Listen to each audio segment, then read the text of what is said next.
know you want to smile. You want to smile. I see it. Right? Brightens their whole day. And it don't cost you anything. And it's easy. And sometimes they, get yourself over here. Go.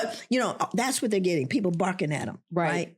And we also have to remember one more thing I want to say about young people. And that is, if we look at where we are, 2025, we had an explosion of different things that hit our community, crack being one of them. Michelle Alexander in her book, The New Jim Crow, talks about that and its origins and the proof of its origins. But looking at certain things that have assaulted our community over and over again, that has caused more and more fracturing within the community. We also had something where, you know, when they were frisbeeing condoms at everybody, that was the answer to teen pregnancy. It just everywhere you went, there was a bowl of candy, a bowl of condoms, everywhere you went, right? And then the HIV, AIDS came into it. All of those things started pushing us into it. But there was a generation that was lost. We have a generation, or maybe two, where there was no mature adult parenting. You understand what I'm saying? Yes. No mature adult is parenting. Case in point, young girl, she had blown out of every alternative school. And she said, Miss Joy, if I get through, if I graduate, will you come to my graduation? Right? Will you come? And I said, if you graduate, I don't care where you are, I'm coming. She was in Brooklyn, Lord. She graduates, I got on a plane. And I flew to Brooklyn, and she couldn't believe I was in the audience. She was so excited. She got up, and it was a small alternative school, and they all had their, you know, diplomas and everything. So she grabbed someone out of the audience, looks like her sister, and she goes, "This is her. This is like my mom. This is like my mom." She's pointing at me. This is like my mom. She was like my mom, and that was her mom, whose hand she was holding. So I'm trying to go. I said, "Well, you know, it's fictive kinship. We're talking. I don't want nobody to feel uncomfortable." And she says to me, "Oh my God, I've heard so much about you. Would you be my mom too?"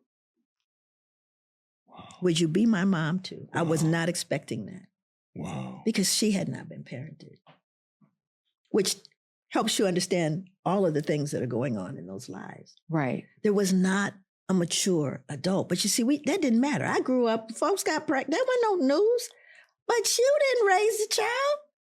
Mama, big mama, cousin, auntie, the women in your family raised that child. But now they made it so, well, if you have the child and you want to get the check, you can't have those people in your home. Yeah. Those the numbers off. Definitely can't have a father, but you can't have it because this is only for you. And I'm only adjudicated 16-year-old. And I'm somebody's mama. And I believe that I got it all going on now, without not just a grain of any real parenting skills. So I started to see that. And I said, we've got to show up, because when you got a village, if you live in the village, everybody could correct you. Everybody is part of your life. That's no more. But it doesn't mean we can't facilitate it. It doesn't mean we can't create it. It doesn't mean we can't make it happen. Even if it's in your house, and say, look, you know, I had 52 women at my house. We did a women's gathering. I said, look, the one thing you got to do is bring a young person so that they can see what an elder is. They can see how important it is between a mother and daughter. I had a mother and daughter come, hadn't even been speaking to each other. They were crying and holding each other before they left, because I created space for it. We've got to create the space for it. And we've got to get the young people, because they're attacking them as young as 4. So we cannot, like I said, I don't expect folks to educate my kids, my grandkids. I show up, first of all. I show up. I will train you for free when I got skin in the game. I'm going to make sure you do no harm here or to any of these kids. But I can't be mad if I don't show up. And a lot of people that don't show up, let me tell you why. Parents that don't show up say, don't have that school calling me. Don't you have that school calling me. That's right. But what they're reflecting on is their own experience.